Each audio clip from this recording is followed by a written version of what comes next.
Alright, let's take a look at Mr. Mime's stuff, huh? Stats. First off, stats. HP is trash. Oh boy. Attack is really bad. Defense is bad. Well, defense is alright. Special is 100. So it's not going to be... We don't quite get the 120, but we still get a 100 special. And his speed is actually pretty good as well. So that's... His offense is going to be very good. He's going to be very fast, and he's going to have very high attack. Or special, sorry. And then, movesets. We start with Confusion. Good. That basically means that we win the game.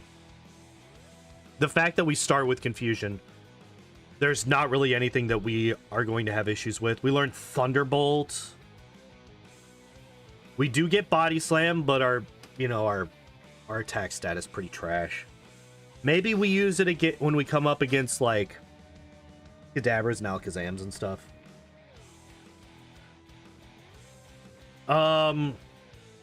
Weirdly enough... Well, weirdly enough, he doesn't learn Psychic naturally. The only offensive Psychic attack that he learns is Confusion. Which is weird. What does Meditate do? Attack. Oh, we have a stat boosting move. Oh, that's interesting. Did we learn Earthquake? No. That's unfortunate. But we have Psychic. Alright. Well, let's gen this thing, huh? Randomizer. Randomizer. Open ROM. Starters, custom. Oh, just had him. There you are. Randomize. Back up one, Mr. Mime. Not Mr. Mome. Nope. Done. Close. Alright. Open. Mr. Mime. But yeah, I think Mr. Mime might be, here, let's change this. Where you at? I forgot which... Oh, there he is.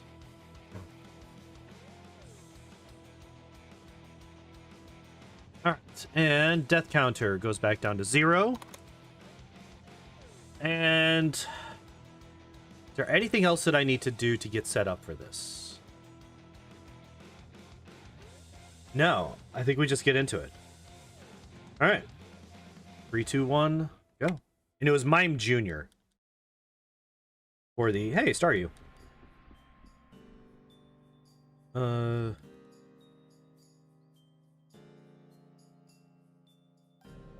His name is Blue this time.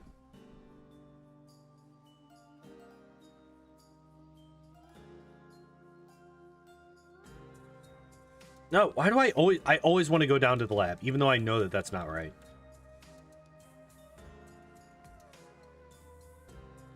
I forgot to change the options. I need to change the options. I need to change the options.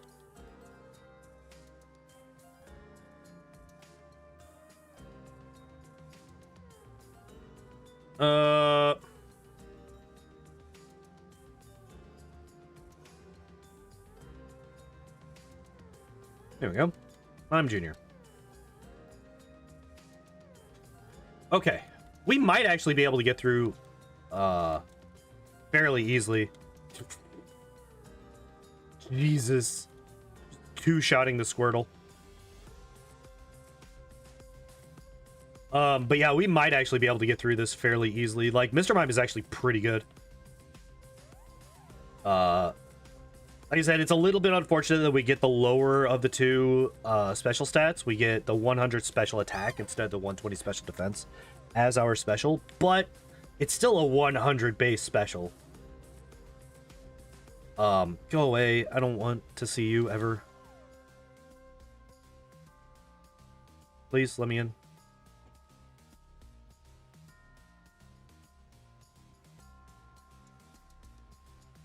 Um,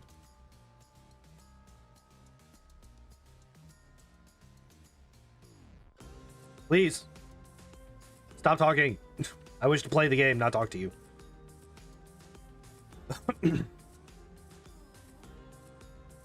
I need to actually have a command that lets people pull up the spreadsheet that I'm working on for these.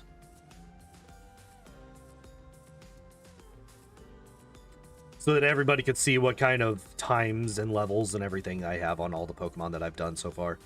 Because so far I'm the only one that can see it, and me having that information is not that big of a deal. I'm actually really curious. I'm definitely I will 100. Actually, maybe I fight the one who's got 3. Let's do that guy first, real quick. We'll fight this one. We'll fight this guy. Because they're all poison types, so we'll just one-shot all of them. Get a couple of really quick, easy levels. Yeah. Alright. Yeah, we went from level 5 to level 7 there. Very, very quickly. Yeah, I just don't really see any reason not to fight these guys.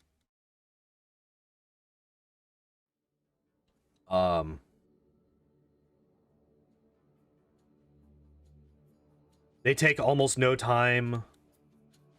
We're all, like, one-shotting the Kakuna. Like, if we do have to level up for Brock, which I don't think that we will, honestly. I think that just fighting these 3 trainers and the junior trainer in his gym is going to be enough to get us to a high enough level that we can beat him. I mean, like, we probably could have skipped every trainer up to Brock, except for that one that's required, and still beaten him, honestly. Like, but those fights were so fast, and I'm honestly more worried about this Diglett than I am Brock.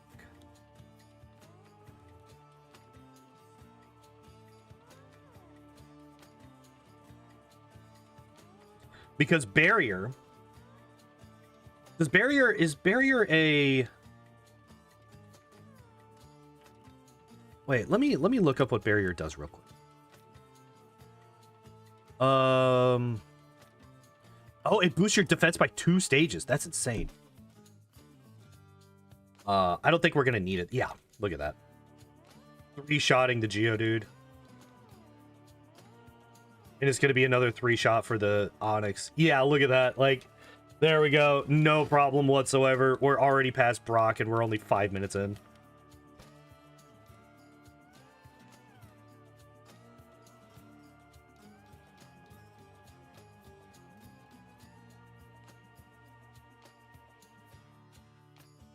There is one thing I did forget to, pick up a Pidgey. We do not have a Pidgey yet. And we are high enough level now that if we were to try and catch... If we were to try and catch one of these things, we would just one-shot it. So we would just have to start chucking Pokeballs and hope that it goes in. Oh, hey, the one time that I'm not worried about that Ekans. Because I already have a Psychic move and it just dies.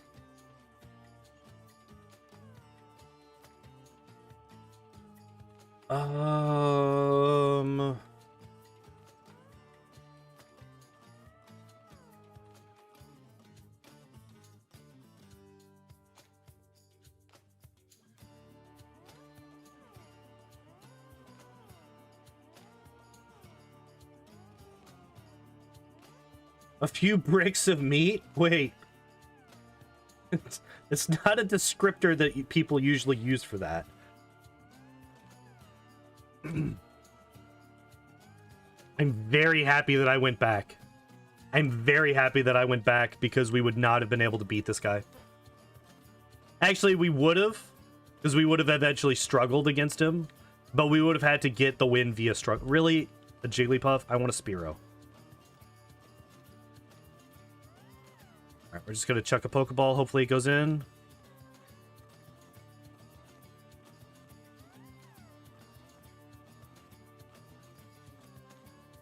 Really? Fuck you too. Die, you stupid bird. Alright.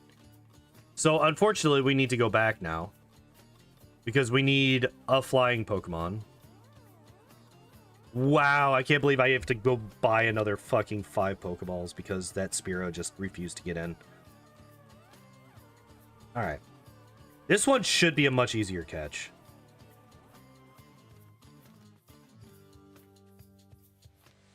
What the fuck? It's supposed to be a 1 in 3 for a Pidgey level 3 or lower, I think.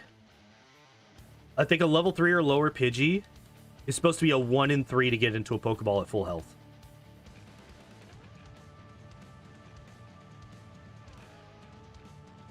I've had to buy 2 extra slightly overcooked, slightly flat brick of meat. Well, I had a breakfast burrito today. That was my breakfast, and it was delicious.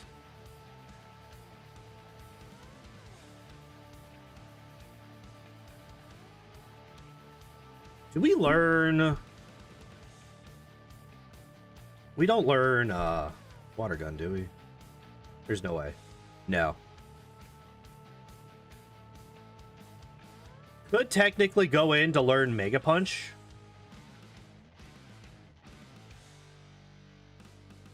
But with our really low attack stat and its low accuracy, I don't want it.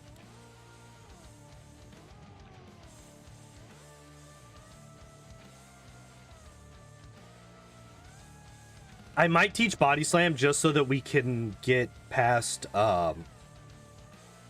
Kadabra easily.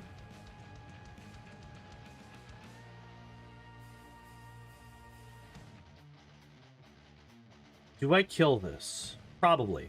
Let's find out. Yes, we do. Okay. It's a little bit unfortunate because that was a very low level Paris. It was only level 8. They're usually level 10.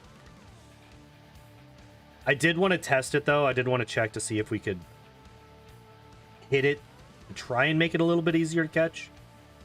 Fortunately, did not pan out.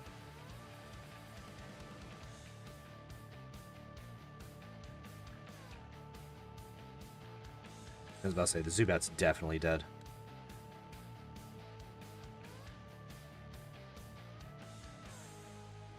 Do you have a Slowpoke?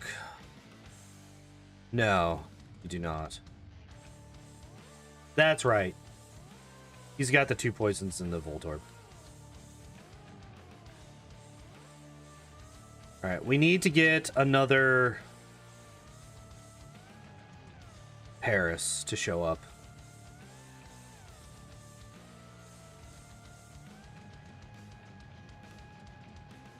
Yeah, whenever I'm trying to use I'm trying to get back on track with my diet because I kind of slacked off for about a week. Like all last week I was like flat or I went up because I was ordering a lot of fast food last week. I actually ordered fast food almost every day. It was really, really bad.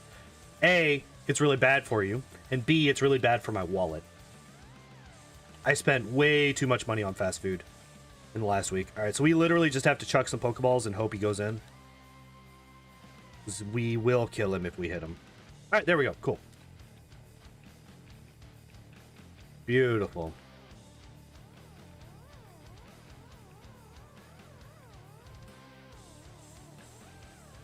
All right.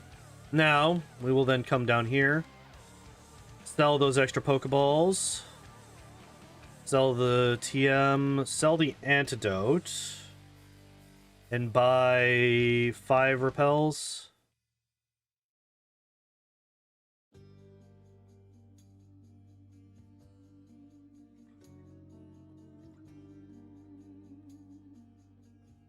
We're gonna go up here first because we're gonna have a bit of a problem with Misty because Starmie is Psychic type.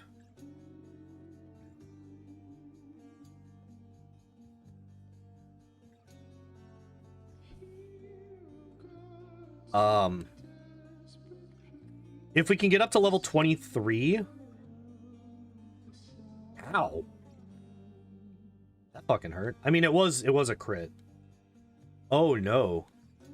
You know what? Let's do this.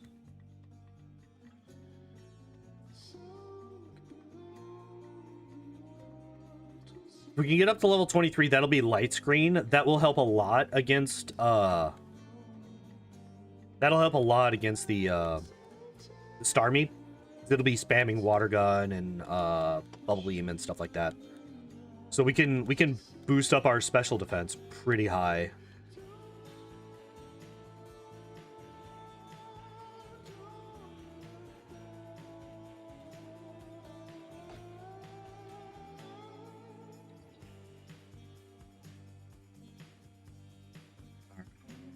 There is an extra ether that I usually skip that I could pick up here.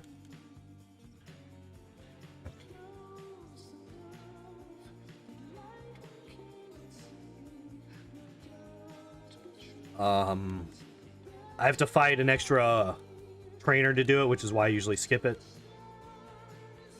Do I want to pick it up? Is there a reason for me to pick it up? God damn, with all these crits against me. Leave me alone. Fuck. This is just a Mankey. We should outspeed and kill it. You've got to be kidding me.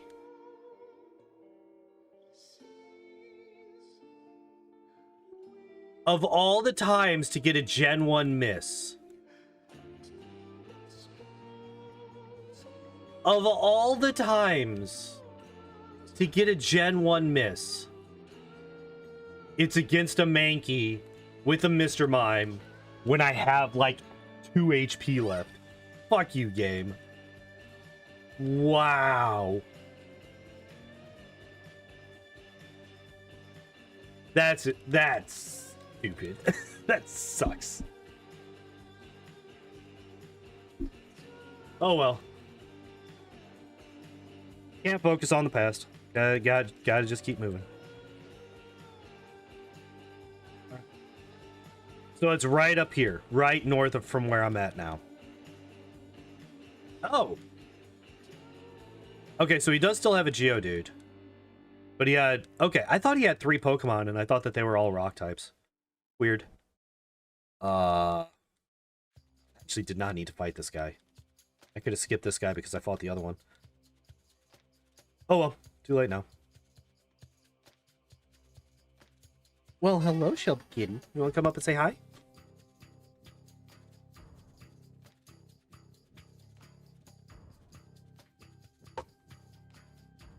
You come up? Oh, you're just gonna pretend like you don't want to and you'll come up in a minute? Alright. I'll see you in a sec.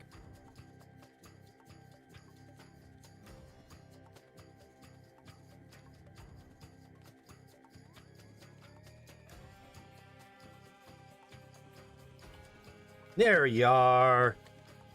We got a Shelby kitten.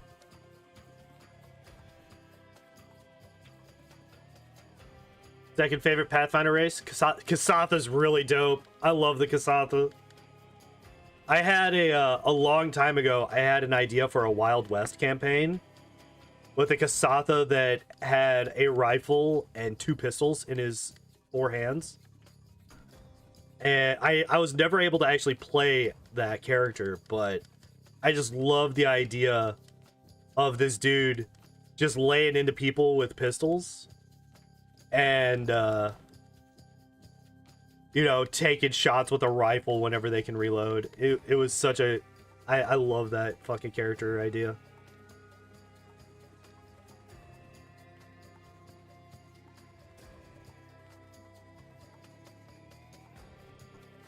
Hi. Kasatha's really dope. I also like the Trox. Like, basically anything that's got more than 2 arms, I love. And the Kasatha and the Trox both have that.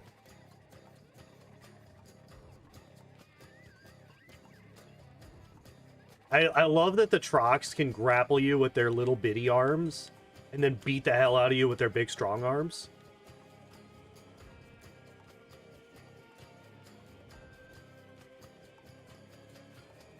And I think they're the only race that I know of that gets a +6 to 1 stat as their racial. I think we should be... I'm going to save. This might be our first death, potentially.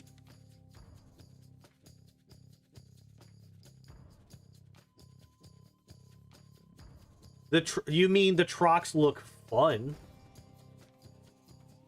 sir? Oh no.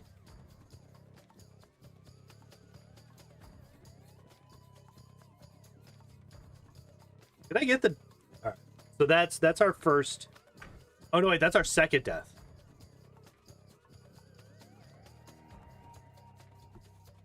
Oh, almost too cool to be playable. Man, maybe how close am I to level 23? I'm actually really close. Hi. What's up, baby girl? I love you too.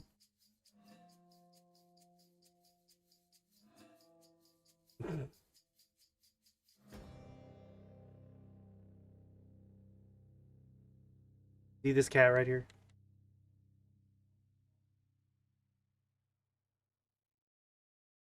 You are demanding of all the attentions, right, kitten?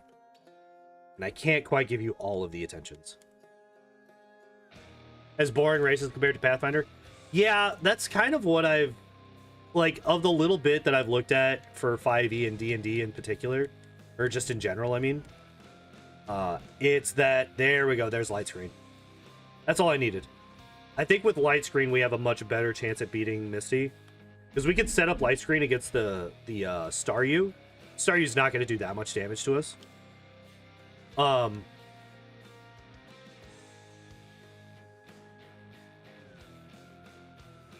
Yeah, like, I have a lot of really interesting character ideas. Because there's so many really interesting races in Pathfinder that you can play as.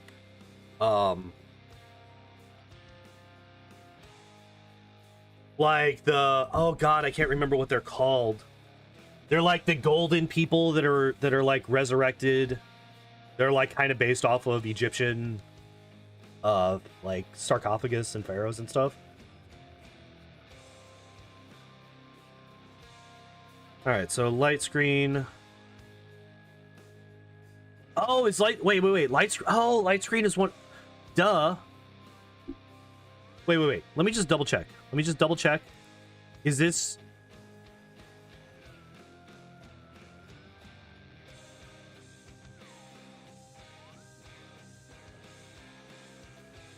Okay. That's what it does. I thought so. All right, so light screen is just a constant thing. I'm gonna actually barrier 3 times as well.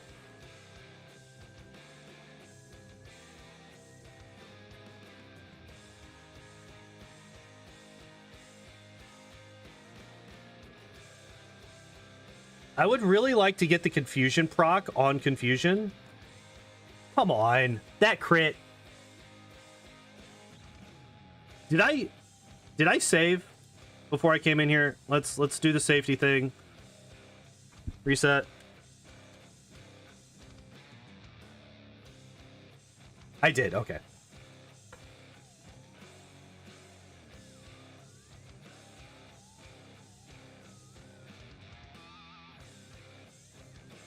Yeah. Wait, not sure what that has to do with race, but thinking of something unique like that and pulling it off feels so much more special when a base class or race isn't already as cool or even cooler. I think that, like, the benefit to having there's upsides to Jesus Christ with the crits. Fucking cut it out. I know that Starby's fast and gets crits all the time, but stop it.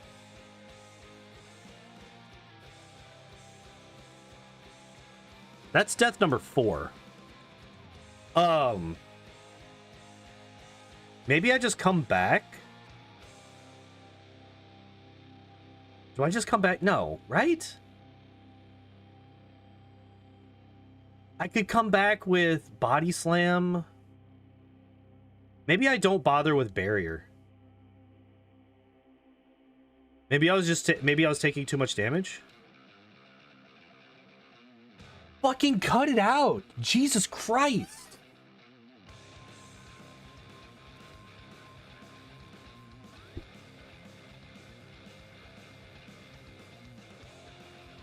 That's because I've made that mistake in the past before I started doing that. And it's burned me really badly. So I am like hyper paranoid about it at this point.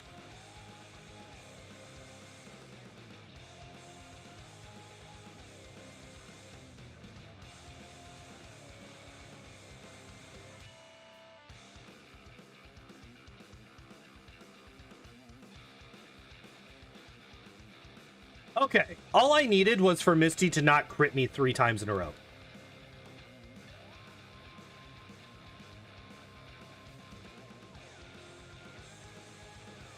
Okay. The pros of having really cool base classes and races, I also think outweighs the most, almost non-existent negative of it. So, well, so there's obviously benefits of like obviously if you have really cool base classes and races, that's great. But you can have that and also have a lot of other really cool classes and races as well. So I don't think it's like a knock against, you know, the base classes and races, because it's literally not that. It's just you have more options. And if all of the options are as good or better, when you're playing a game that's based entirely around creativity, you can, and I mean, like, yeah, you can like headcanon or like house rule your way into basically doing whatever with the base classes and races, right? Like if you're like, hey, can we, you know, take this race, like say you want to be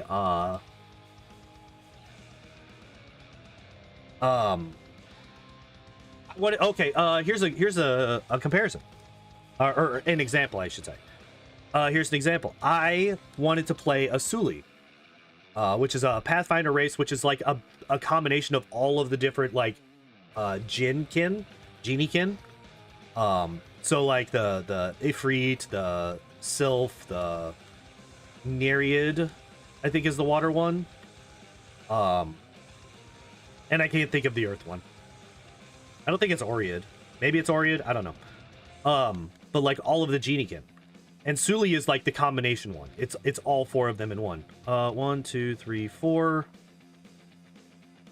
And I wanted to play one because I just think that that's really fun. I didn't realize Tao is Earth. I'd have to look it up in Pathfinder, but I don't recognize that name as a race in Pathfinder.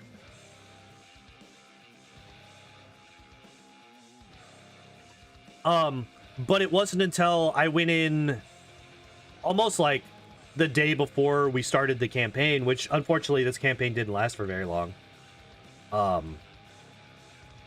that it was actually in 5e, where that race did not exist. And I was like, okay, well, what about this? What if we, instead of me, let's teach Body Slam, just so that I can get over the cadaver here. What if I, you know, take this I can't remember which class I took, or which race I took. I'm like, what if we do this, and I just, like, you know, I lose some of their abilities, and I add in some of these from the Suli. And, like, I workshopped it with my GM until we came up with something that was acceptable. Like, it wasn't, like, super overpowered, but it was also, like, flavored towards what I was wanting to play. Genasi? Yeah. It was a Genasi. Yeah. That was the race that I ended up going with. All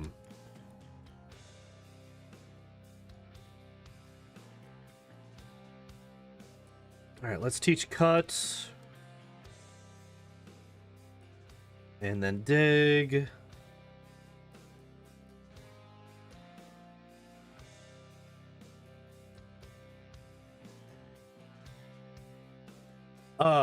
So yeah, we were able to just workshop it until we got there. But the thing, like, if you already have a class, like a race that does that, it takes a little bit of that workout. Like, and you could still do that. It, like, I wanted to play a drow. In one of my campaigns, I wanted to, we were doing an evil campaign, and I wanted to play a drow. So I was talking to my GM. I'm like, hey, I want to play a drow. And he's like, they're too overpowered. Because like, and like the thing is, what I wanted from the drow, I didn't want like all of the like the passive bonuses and stuff. I wanted the extra spell slots that they got, because I had some really cool ideas of some of the stuff that I could do with this character, with the spells that they get as drow nobles. So I was like, okay, what if we just like get rid of a lot of this stuff? Like this, they have like spell resistance. They have a whole bunch of shit. What if we get rid of that? Because I don't really want all of that for my character. I want to play with these spells. I want to be able to have these spells. And it was like stuff like levitate and darkness, and there was a lot of really cool spells and a lot of sneaky shit that you could do with them if you were creative. Or even if you're not, honestly, like a lot of those spells are, it's like, yeah, I'm just gonna create a globe of darkness and then I'm gonna fly away. And they can't reach me at that point.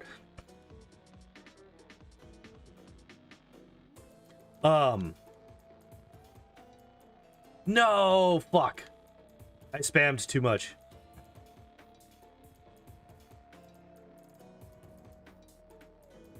Okay. Is it the top left? It is always the top left. I've never once seen it not be the top left. Like the 5e Warlock? Maybe.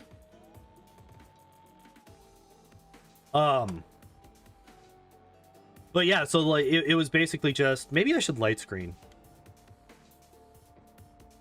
Probably we should be fine. Level 28, he's level 24. Yo, we got that confusion proc finally. There's a genie warlock subclass. Okay. And we're immediately going to be teaching Thunderbolt because it's really fucking strong. Over light screen? Over light screen. Our special's really high as it is. I don't think we need light screen, honestly. You can basically do drow shit. Okay, interesting. But yeah, it gives you more. So having a lot more classes, it just gives you more baselines to work with to make cool shit. That's how I look at it. And that's one of the reasons that I really like the Pathfinder, just plethora of races and classes and stuff that they have available. Like they have a ton of stuff available. Hello?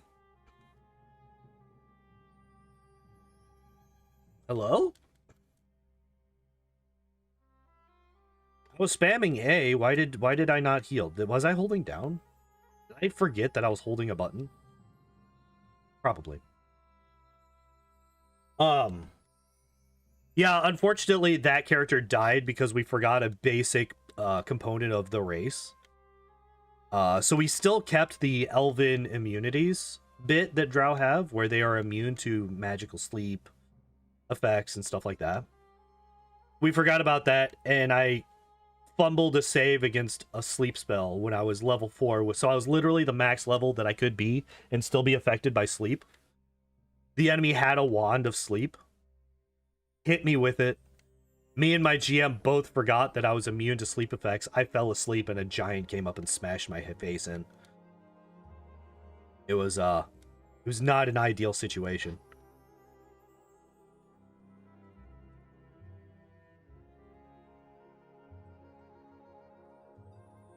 All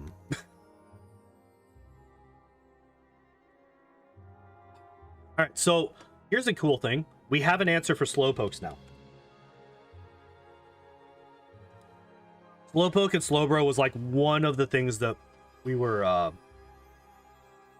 walled by until we got that Thunderbolt. So now we have that, and we are good to go. Also, I should be using Rebels.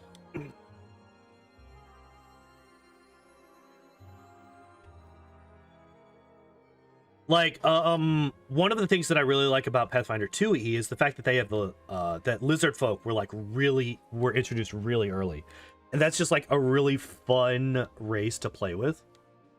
and to just like imagine different characters as a lizard folk. Like I was fucking huge into dinosaurs when I was a kid. Like I wanted a snake as a pet when I was a kid.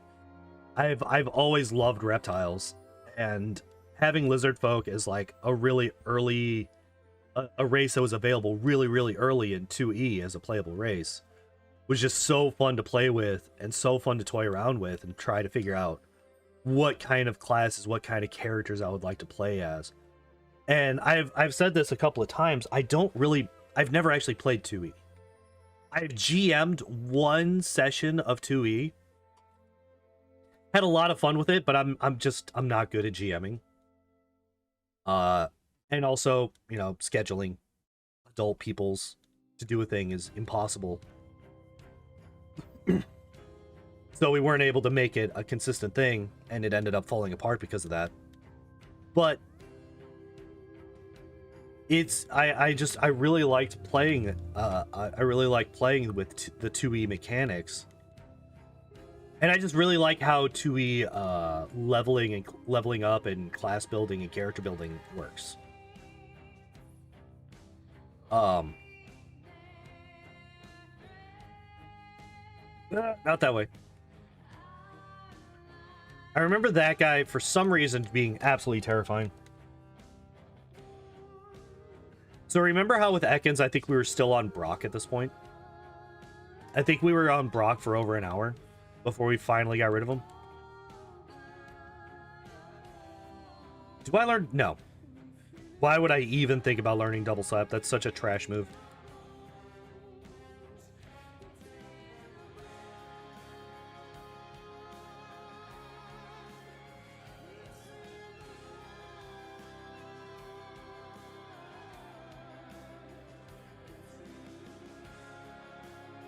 I was about to say, where are you at? 2, 3, 4, 5, 6, 7, 8, 9.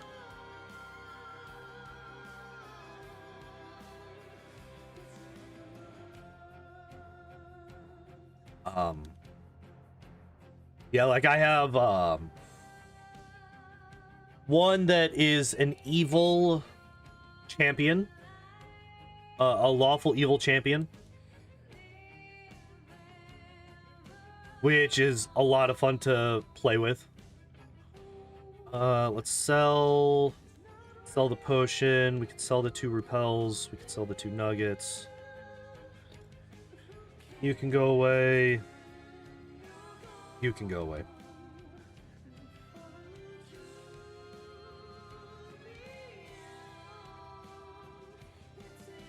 I can't remember. I think I have a monk, lizard folk. Also, the fact that Pathfinder 2E has so much more flexibility with its ability scores than 1st edition or 5th edition. It's just a lot of fun because you can play almost every class with almost every race. Gonna sell these, get some extra cash. Because you just get to choose what ability scores you have. So as long as that race doesn't have a penalty to the ability score that's really important to your class, you could just oh wait, I want to get psychic. All right, so there's psychic. Gimme. We're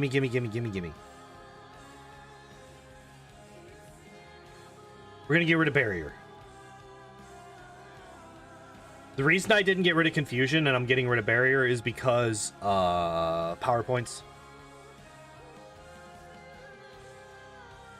While we're in here, we're gonna grab that. I should have gotten fly before I came to Saffron.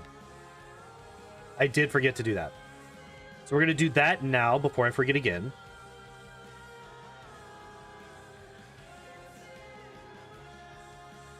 It's called the Suli. S-U-L-I.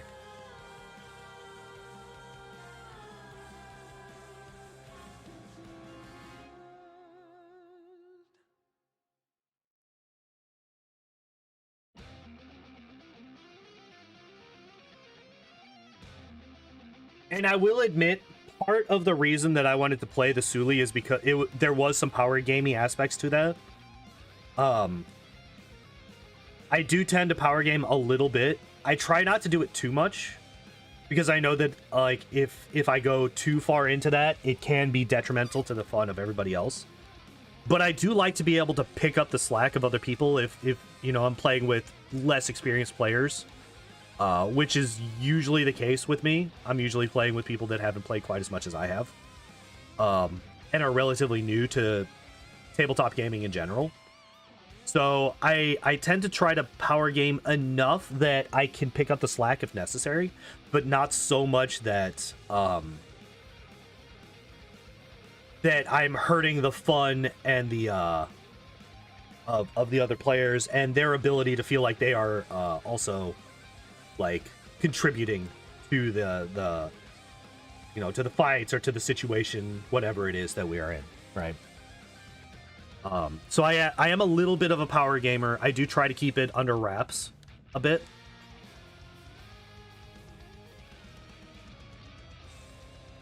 But, you know, sometimes I gotta let that fly a bit. Just gotta kind of have some fun with it.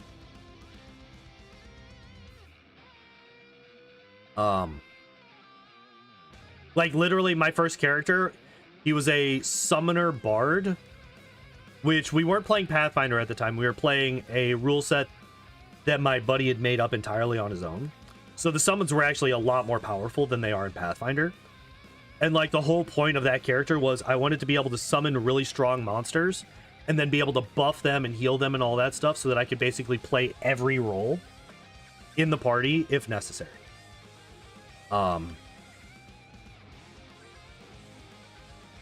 It was a fairly complicated, because it was actually a dual class character. As my very first tabletop character, I played a dual class. It was not the best idea.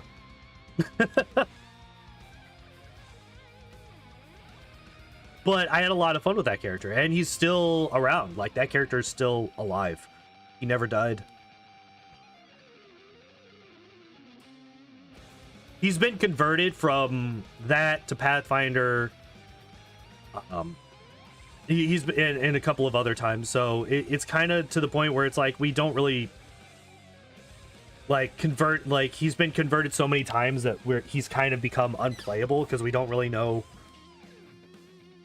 what to do with him anymore, honestly.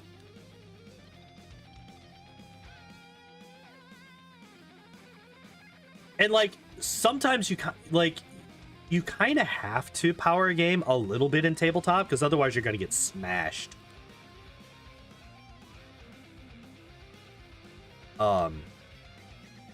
Unfortunately, like tabletop, like if people are going up with like actually going for like challenging fights and like equal CR and all that stuff, like if you're going with all that stuff and you're not kind of power gaming, if your build is unoptimal, like you're gonna have a really rough time.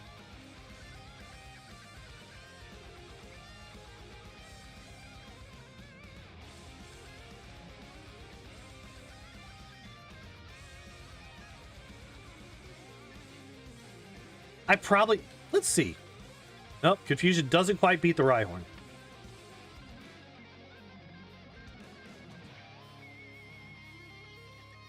Oh, I do too.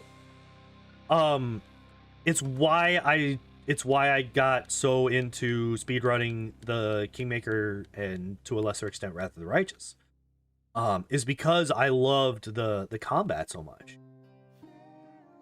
The problem is, well, no, I wouldn't even say it's a problem. In those games, you kind of have to be min-maxy to an extent. If you start building for flavor in those games, it can really come back to bite your ass hard. But like some of my favorite moments in the tabletop games that I've played, like there has been a lot of RP moments that I enjoyed as well. I've literally made a character that was built entirely around RP and had almost zero combat capability. Like, if this girl got into a fight, she would basically run away, go invis, and hide. She would throw out illusions to try and confuse people, try and throw them off, and get away. She was not a fighter. Unfortunately, about 3 sessions into that campaign, I learned that everybody else in the party wanted a very combat-heavy campaign. I ended up stepping away from that particular campaign because what everybody else was looking for was not what I was looking for. And I was like, I just bowed out. I'm like, yeah, this is not what this character was designed for. Obviously your playstyle and mine are not meshing well. So I'm gonna bow out. Like, not a bad thing to do. Like, you know, sometimes you just don't have the same goals. It was a little bit unfortunate because I enjoyed playing with those guys. And I really liked that character too, because that character was also overpowered as fuck. So let me there's a house rule that my original GM had, and through him the GM for this game also had, because this GM, I believe his introduction to tabletop games was through my other one.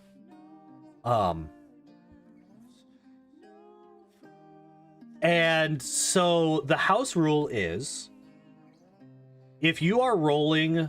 Oh god, I just realized I do not have an answer for execute and executor, do I?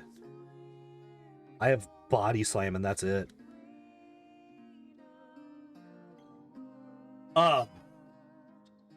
If you're rolling for stats, and say you're rolling 3d6, right? Which is normal for Pathfinder.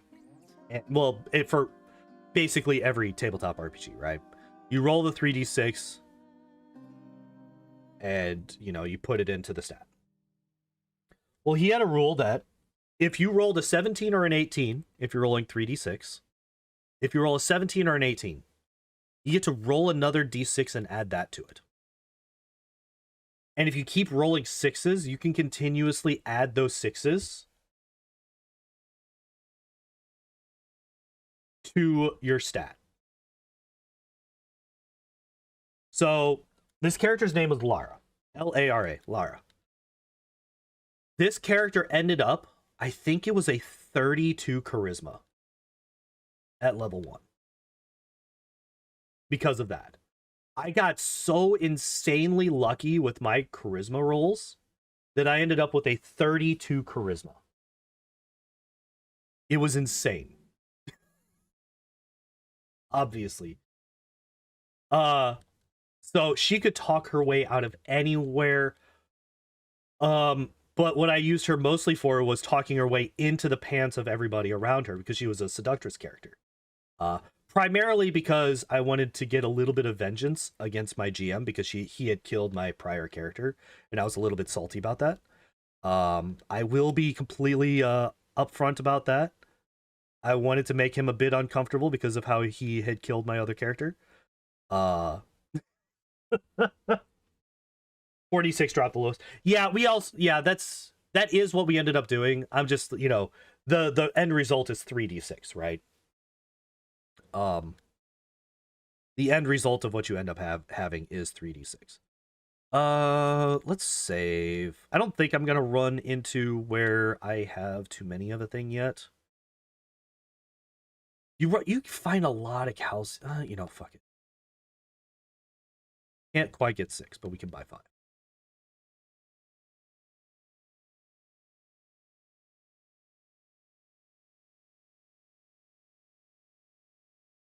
Can use all 5. All right, interesting.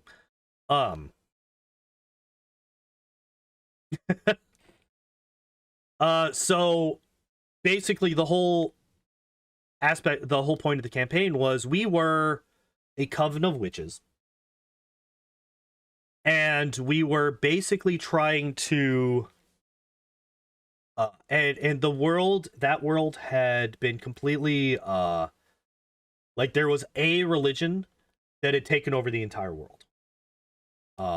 They had stamped out every other religious belief. They had complete control over the belief systems of everybody on the planet. And that's just how it was. We did not appreciate that in our coven, and the whole point was we were going to slowly try to grow and take the world back from that religion. It was an evil campaign. But you know, mine was more of a chaotic neutral character than an evil one. Oh, hi, Haunter. The first person that I run into here is a Haunter. Interesting. Also, let's pop the repels up top here. So my goal was I'm going to go around, go to every, you know, all the towns around us. You know, there was a bunch of smaller towns and a couple of larger ones. And, you know, we were going to try and spread out our influence throughout this. And my plan was I'm going to seduce all of the priests in all of the churches and have them converted to our cause in that way. This is a nugget here. I want to pick this up. I almost forgot to grab that. And so that's what I started doing, and I was successful in basically every single... I never failed the charisma check because I had a 32 charisma stat. Chaotic horny, basically. I mean, I was basically a follower of Callistria. So vengeance, you know, lust. I can't remember her other stuff. Those are the two major ones: is lust and vengeance, right? And we had even found a book. We had even found a book that like gave mechanics to like sexual encounters and stuff like that, or like seduction and stuff like that. And so I was trying to do all that. The rest of the party had built almost entirely for combat. Every single other person in the party wanted to just conquer and rule with fear, and I'm like, oh man. Like, literally, there was the last session that I played. I'm sitting in there, I'm trying to seduce the priest of this new town that we had gotten to. And he was, like, the first one that actually, like... I can't remember if I just rolled, like, a 1 or what. But he was the first one that I actually hadn't completely seduced, like, immediately, right? It was actually taking a bit of work. GM might have bumped up his stuff in the back end to make it a little bit more interesting, which is fine. I'm not upset about that. And while I'm doing this, the rest of the party gets bored and just starts murdering all the guards in the town. And I'm, oh no. Okay, I think we get rid of confusion here and get meditate. Yeah.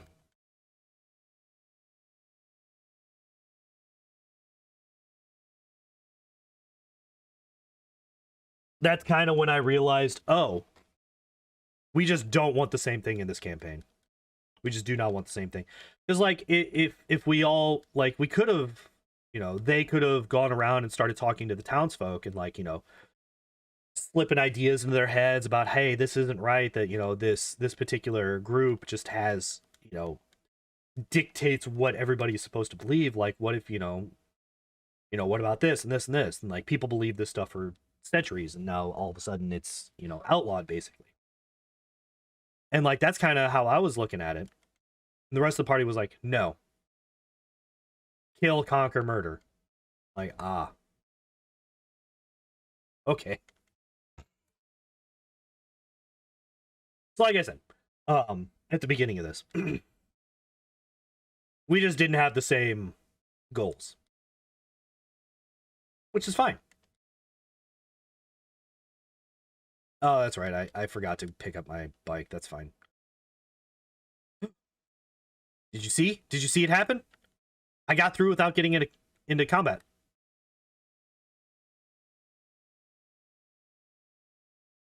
And, like, even then, like, I didn't have anything... Like, my character would do some evil shit if necessary. But, like, she She was literally a lover, not a fighter. So, you know, like, my character would be almost entirely useless in the entire campaign if we were going to go with how everybody else wanted to do it, right?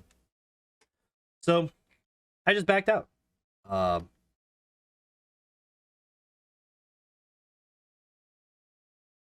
Oh my god, I can't even one-shot a Kadabra.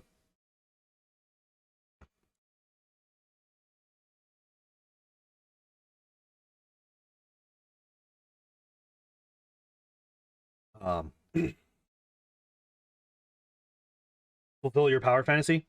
Yeah, that's kind of what that Drow character was. He was a necromancer. I will say I totally fell into the trap of going way too edgy with my first evil character. I won't even go into detail about exactly what his backstory was. It was fucking cringeworthy as shit. It was really bad. I am embarrassed about it. In retrospect, I'm embarrassed that I would have created that character the way that he was. I'm not embarrassed about how I played him. I actually really enjoyed how I played him. Up until the point where he died because we all forgot of a major game mechanic. You're edgy about your good character. I would hope that you're not as edgy as my character was.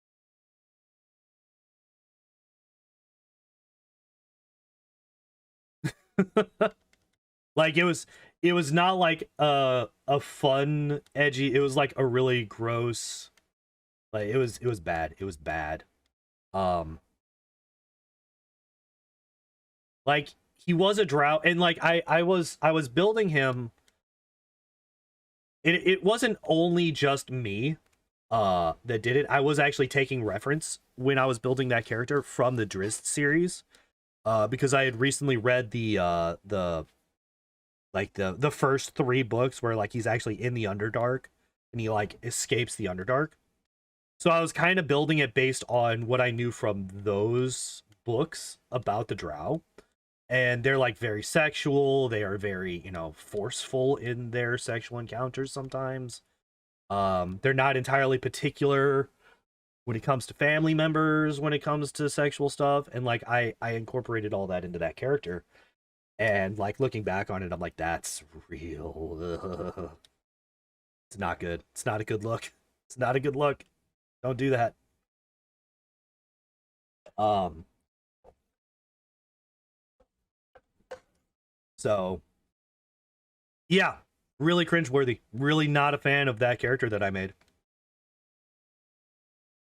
Um like I said, it is a trap that a lot of people fall into. Is going super super hard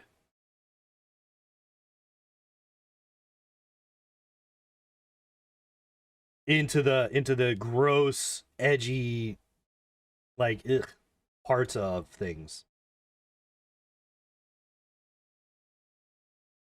Oh, I just realized the music died. Is there another soundtrack? You know what? How about some Divinity?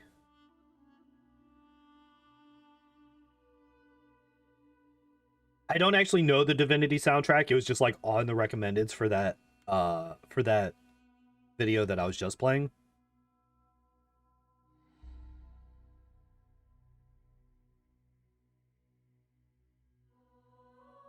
Um but yeah, anytime I think of that character, I just feel a little bit gross.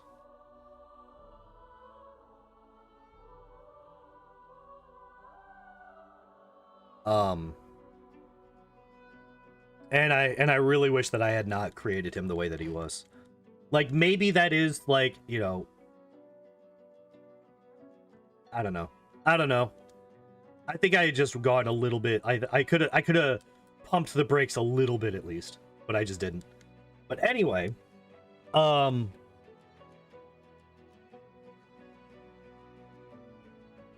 I completely forgot like how that whole conversation got started. I'm gonna be completely honest.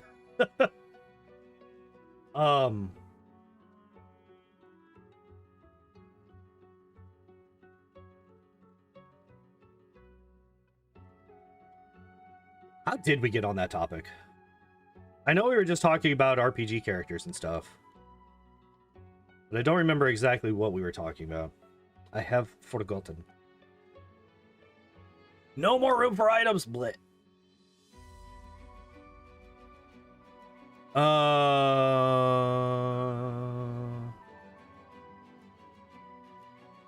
Shit.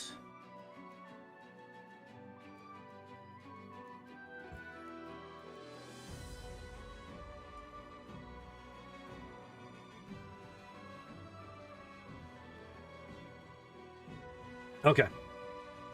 We just don't grab anything else. We just don't grab anything else. Here's another character that I made. I made Billy. Billy was a spiritualist. He was a Pathfinder spiritualist. He was a necromancer-based character. He was 8 years old. He was 8 years old. And I had so much fun RPing as Billy. Because my thought process was, what is the primary difference between a child and an adult? What a spiritualist? Yeah, so a spiritualist, he is a, I think they're a spontaneous spellcaster, if I remember correctly. It's been a long time since I played Billy or looked at spiritualists in general. But like their primary thing is they have, oh, I forgot about Silphco. I still got to go through there. They have a spirit that follows them around. It's similar, not exactly the same. It is similar to the summoner class, where the summoner has their eidolon that they can either have summoned, which takes, you know, a minute-long ritual, I think, or they can have it be like inside of them. The spiritualist is kind of like that, except it's not like a physical being; it's a ghost, basically. I forgot. I need to sell stuff. All right, here's what we'll do. Actually, I need to deposit stuff as well. You go away, you go away. But basically, I had made it so that the spirit that was following Billy around was the spirit of his dead father. So Billy's dead dad, his dad died. Very sad. Unfortunate. I also completely forgot to, I don't have a Lapras to teach that to. All right, so we will keep those in the inventory for now so that I can teach them in a moment. But what else was I saying? What else was I saying? We were talking about spiritualists.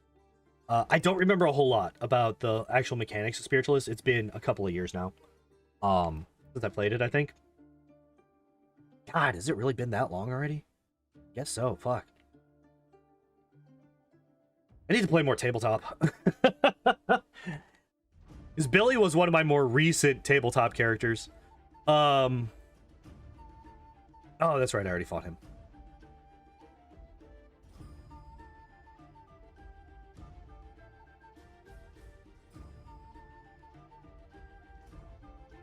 All right, gonna go grab the rare candy and the other stuff. But so yeah, it's basically he's a spellcaster. He was going to be a necromancy based character, but we literally the last session that I had, he finally got to the point where he could raise like it was animate dead lesser.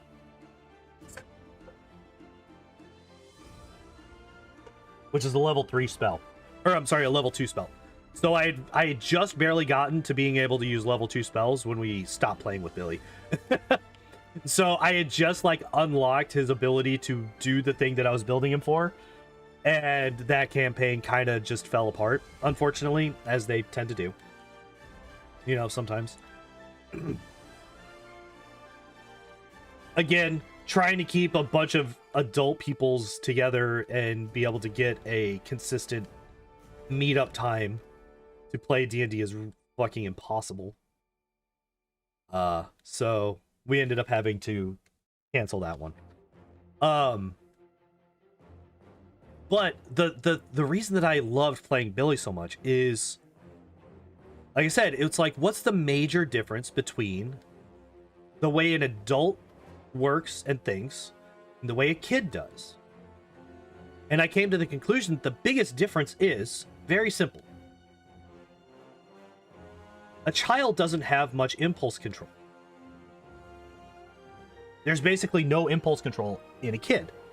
They think of a thing and they say it. They think of the thing they want to do and they just try to do it. You know, there's not really a whole lot of critical thinking there a lot of the time. And so that's how I play Billy. It's just whatever came to my head, that's what I did.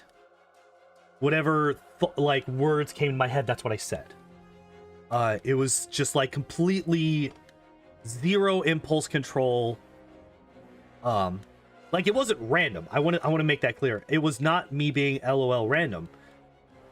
Everything was still pertinent to what was going on. It's just like, you know, I was also playing him as a very excitable child. He was also very, very friendly.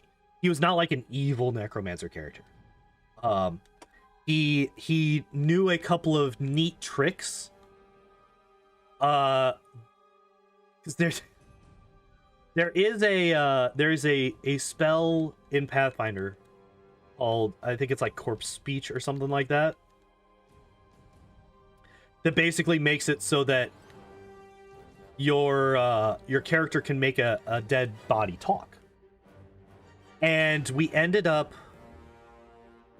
making it, we ended up house ruling it so that if I used it on an animal, the animal would start singing.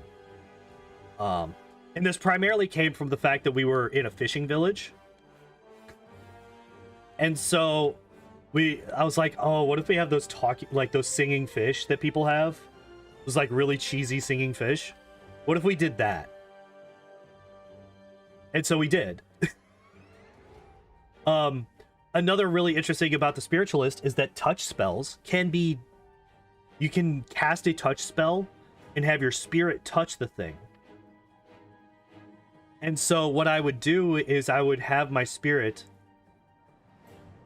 just like phase through barrels of fish and have every single one of the fish in that barrel start singing all at the same time. We use that to distract people a couple of times. And well, almost exactly, Zinz. Like he, like the whole like kind of character that I was building him towards was like, once he actually started resurrecting like humanoids, like actually getting undead followers, they would be his friends.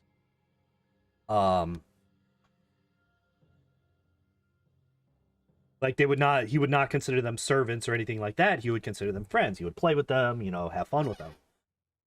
Like I said, we never actually were able to make that happen because the thing died, or the campaign died.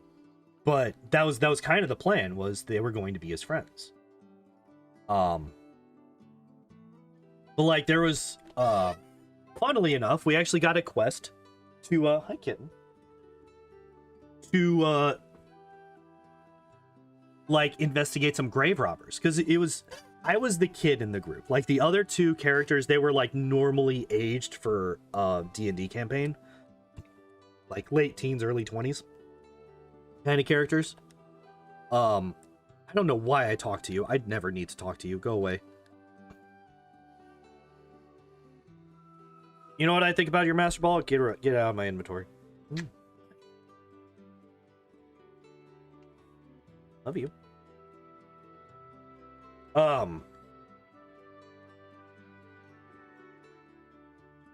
Oh, wait. I need to come over here. I do need to be here. This is the wrong house.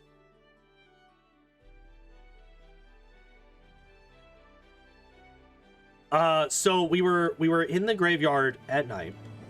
We were looking for the grave robbers or any sign of them, and my character Billy found it. He found a mausoleum that had the chain cut off. And you know, like an adult would then, you know, like be like, oh, I need to find the rest of my party. I need to let them know. But we need to keep this hush hush, like, you know, that kind of thing. No, Billy just screams out, "I found them, guys!"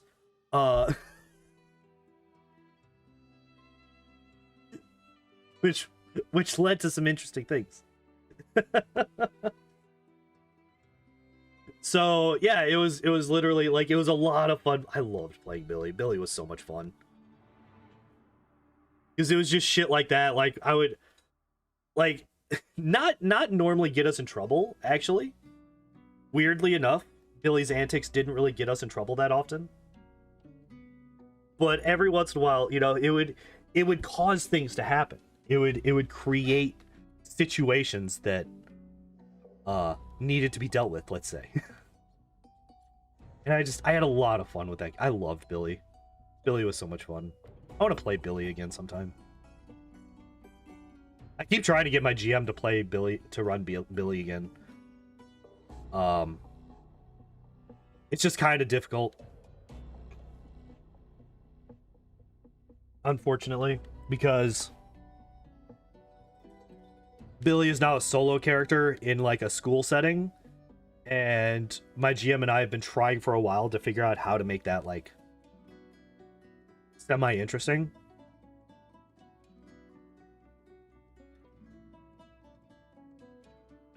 Just a low int barbarian, but with magic words every now and then? Not necessarily. I did not mean to do that. That might actually be useful though.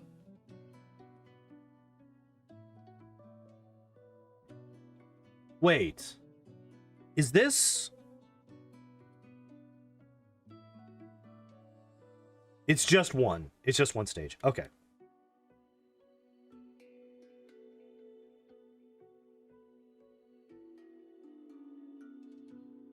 No. We will not learn substitute. Weirdly enough, the level 47 Mr. Mime was able to beat the level 31 Mr. Mime. Weird. Strange, I know, but it is what it is.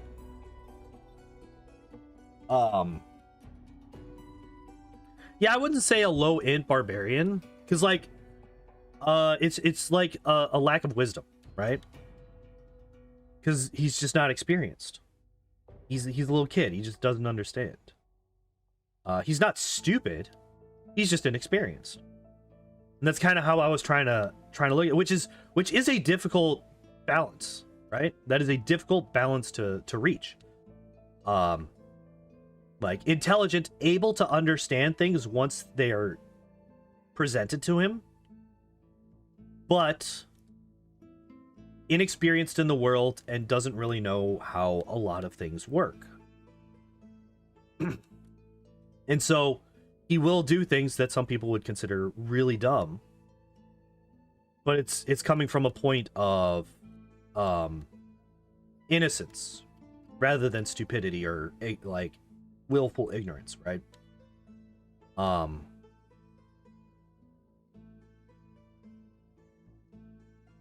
And it was a really interesting character. I had a lot of fun playing Billy, and I would love to play him again sometime. What are we looking like stat-wise? We got some body slams left. I think I'm going to...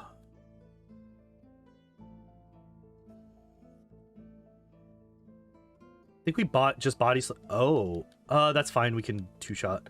Mr. Mime here doesn't really have anything that's going to beat us, so I am going to meditate, I think maybe 3 times.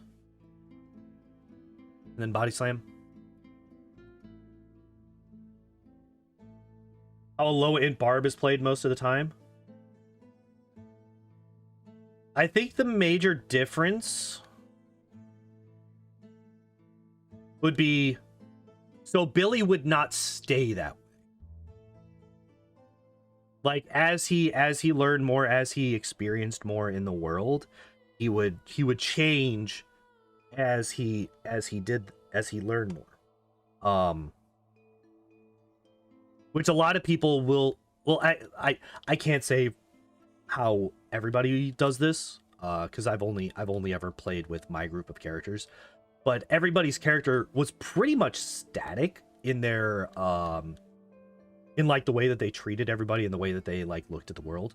That might be because I was playing with people that just were not the best at role playing. I don't know. I did not mean to use strength there. But yeah, Billy would start off like that. But he would not stay like that. Because he, like I said, that all comes from him being innocent of how things work. He just doesn't know. But once he learns, which I think his intelligence was like it wasn't like super high, but I think it was like a 14 or something like that.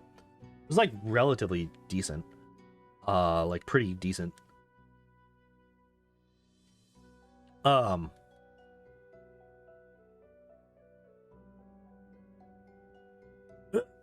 almost ran right into that man.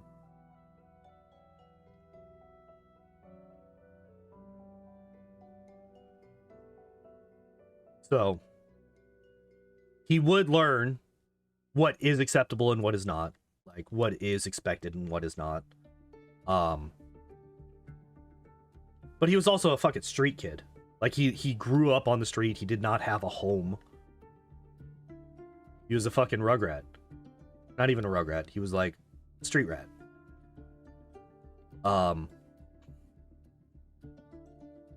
So he didn't have any, official training. He was just,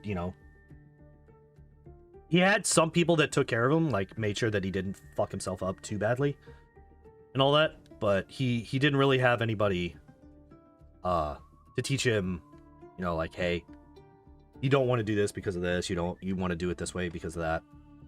He just kind of had to rely on his ghost daddy to help him out for the most part. And the way that the spiritualist spirits are, they're fairly passive. They each have like a reigning emotion or like feeling, and they're basically all about that. Oops, I did not mean to click there. But I did see that I do not learn TM26. TM46 is Psywave. Can fuck off. I have something better.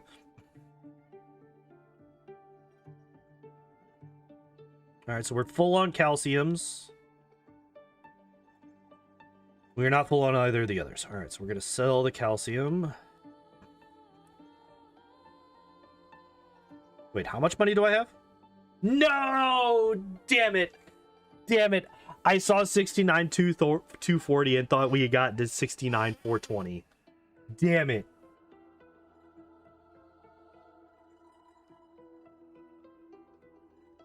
Is it Janny, but in D&D, it's a Dow. Oh, okay, okay. Gotcha.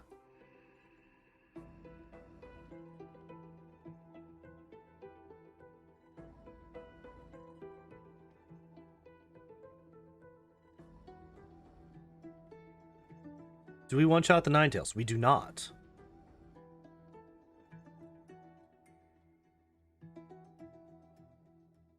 This song has some The Last of Us vibes at times.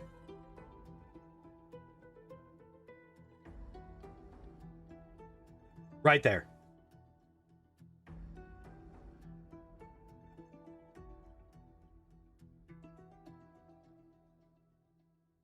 Shaitan being the genies of like physics. Okay, gotcha. Or maybe it was Shaitan. Was it Shaitan? What the fuck?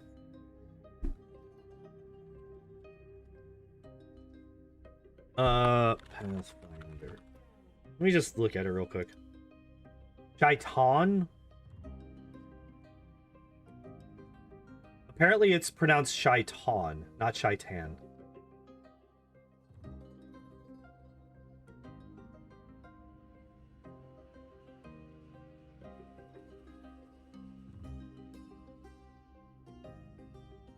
Huh.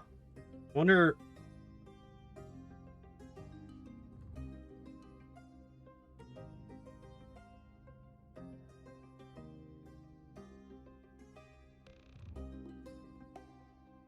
I think that one might not be a playable race. Everything that I picked up while I was looking through were not playable race things, but I don't know. It's been a long time since I've looked at a lot of the Pathfinder First Edition character builder stuff. It's actually been a while since I played the second edition, or played around with second edition character builder stuff. I actually started looking at Path Builder again, which that's another thing, Zins. If you want to, like, if you would like to try to build characters, there are apps called Path Builder and Path Builder 2. I think it might just be Path Builder 2, which are great resources, like absolutely insanely good resources for building characters in Pathfinder and Pathfinder 2nd Edition, respectively.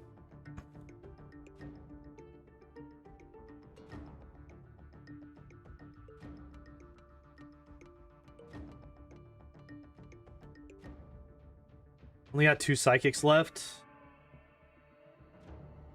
I'm gonna go back out. I'm gonna heal now so that I don't forget.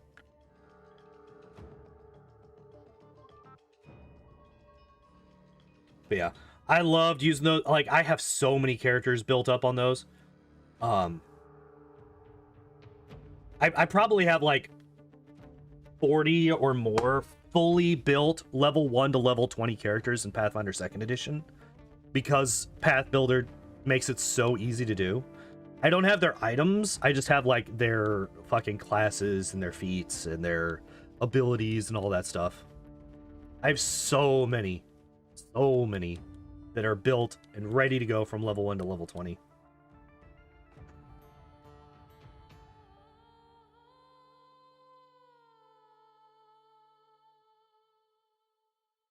We might actually finish Mr. Mime today. Also, I totally forgot to, fucking burn. Actually, it doesn't matter. Totally forgot to change the stream title. Totally forgot to change the stream title when I swapped to, Mr. Mime. Although it does mention that we would be doing Mr. Mime after the Snick, so. Alright. I'm out of coffee, guys. I'm upset. But I do still have water. So we got that at least. I should actually be using Thunderbolt, I think. Shaitan is Earth, and Janny is Janny the mix between all of them? Okay. What is the Suli then? Wait. What am I thinking of when I think of Suli?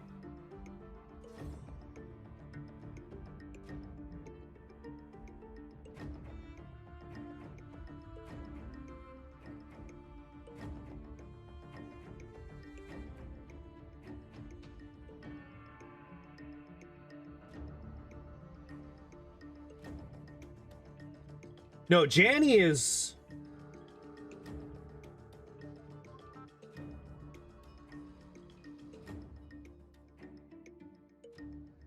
Okay.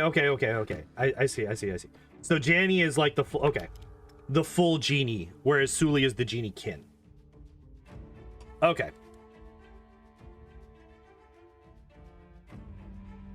I'll see what's happening here. Weirdly enough, we're not going to use the psychic move against the fighting type. I'm trying to... I did not want to use that. Yeah.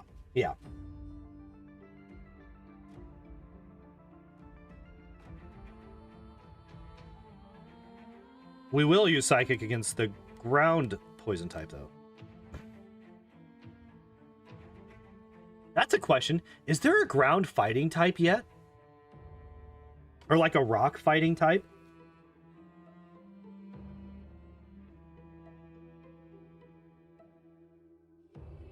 Is that a thing? I probably should have body slammed the Doug Trio. We're definitely body slamming the Machop. Really? Okay, never mind.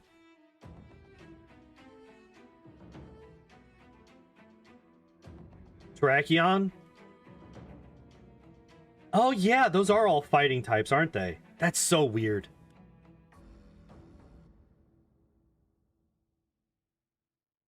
That's a weird one. Like, I always forget that those are supposed to be fighting types because they do not at all look like they would be fighting types. They just look like little beasties.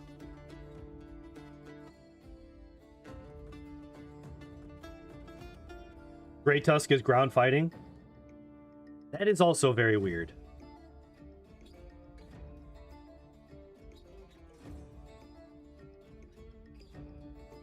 I agree. That is also very strange.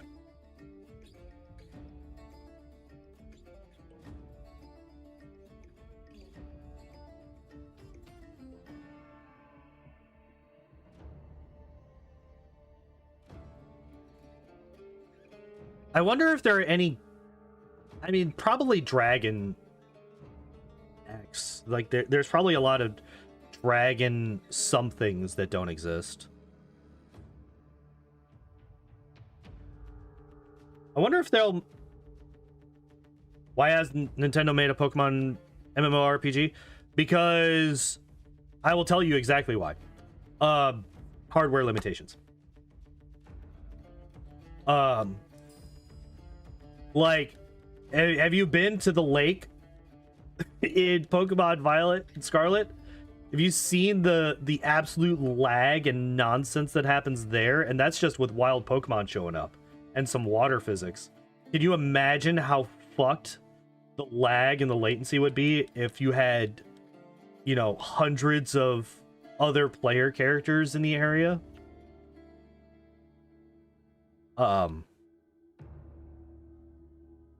Started doing stuff for PC. Nintendo will never allow that to happen. Nintendo will never allow that to happen.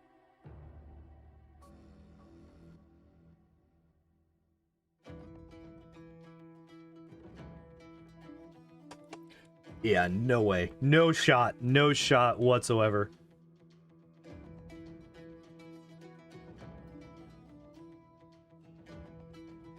The money, though? The problem with that is Nintendo has a monopoly on the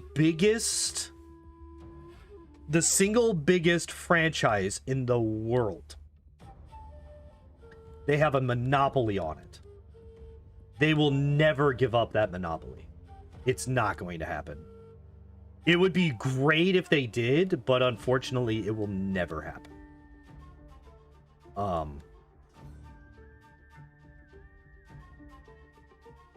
I don't need to go back and heal because we fight literally nobody going through here.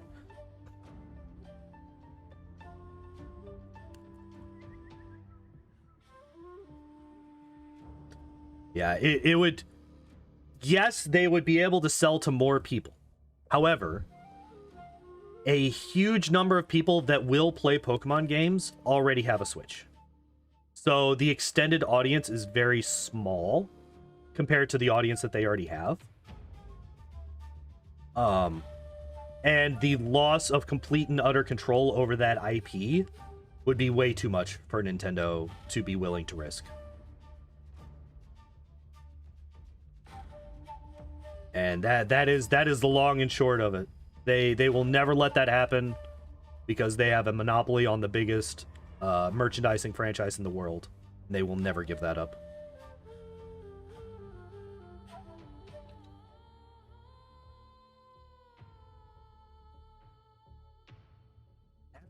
After I finish this run, I actually want to look up how much money Pokemon makes every year. Like, how much money did Nintendo make off of Pokemon stuff in 2022? I wonder if those numbers are available yet.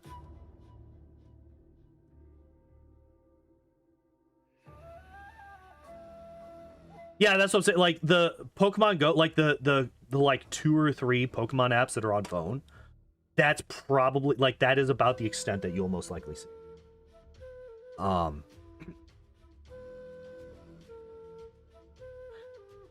And yeah, I do not see a world where they would allow anything else but that. I mean, maybe I'm wrong. Maybe they'll prove me wrong someday, which would be great because I would be down for a Pokemon MMO.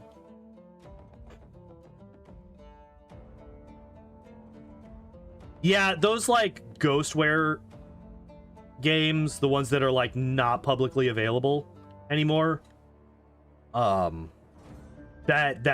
a really shitty thing. Like honestly, I don't know. Well, like it's also a really complicated issue because copyright is fucking complicated. Like there are reasons to not let that kind of stuff out and just, you know, let people, you know, just give open access to the other games, like older games that you can't get anywhere anymore.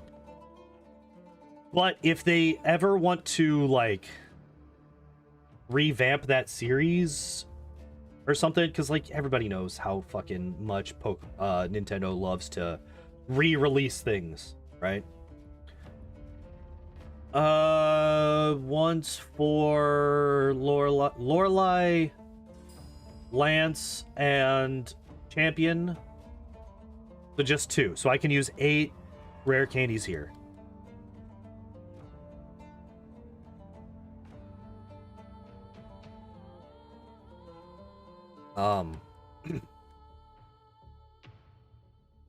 Like obviously there are illegal ways to get things, but yeah, the fact that there's no official way to get a lot of older games really sucks. Really, we don't just one-shot it with a Thunderbolt, huh? We will one-shot the Cloyster for sure. Slowbro, I should have mimicked.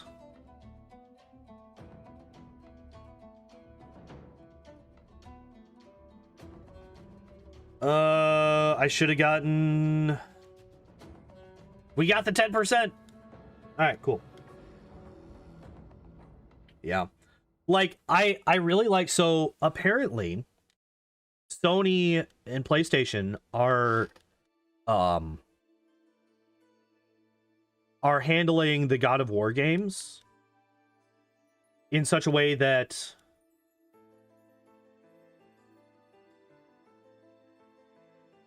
that PlayStation will have a year at least of exclusivity, and then it gets released on PC. So like God of War 2018 is available on PC right now. God of War Ragnarok is not yet because it hasn't been out for a year. But a lot of people are expecting it to come out like to the day a year after its PlayStation release. Which I would love because I really want to play those games. I'm really interested in playing the God of War series again. I haven't played 1 through 3. I don't even think I ever beat 3. I played the hell out of 1. I actually beat 1 on the hardest difficulty way back in the day. Played through on 2. I enjoyed the hell out of that too. Liked the final boss of 2 a hell of a lot better than the final boss of 1, I'll tell you that much, but that's not really saying much because the final boss of God of War 1 is trash. It's real bad. Like that is probably one of the most universally hated final bosses of anybody that's played. Like, of all the people that have played that game, I'm pretty sure everybody hates that final boss.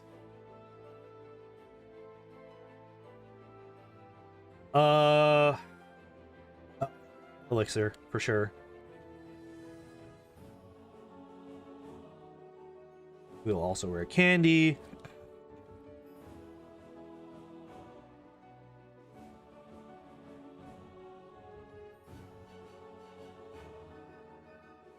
Thunderbolt should absolutely destroy Gyarados.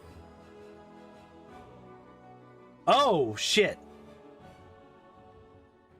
I forgot. We have Meditate. We do not have Mimic.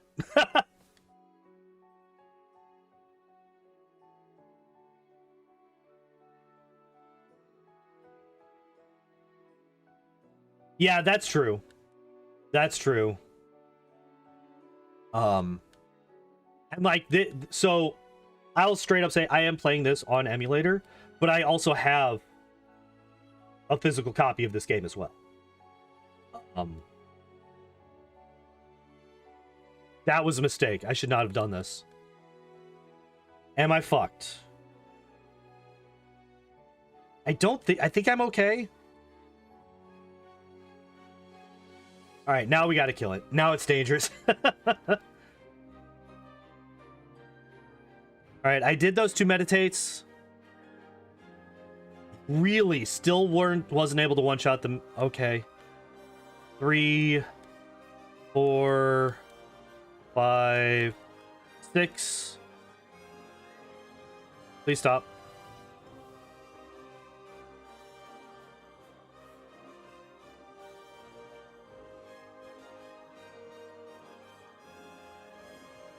No, a crit! You gotta be kidding me! Stop it, you fuck! Ah, fuck you, we win! Alright, so this one went a lot better than last time. Holy shit. We died 5 times, so that's a little bit unfortunate, but... beyond that, this was a very good run, I believe. I like it a lot. So 68, 556, and 1 hour, 33 minutes, and 33 seconds.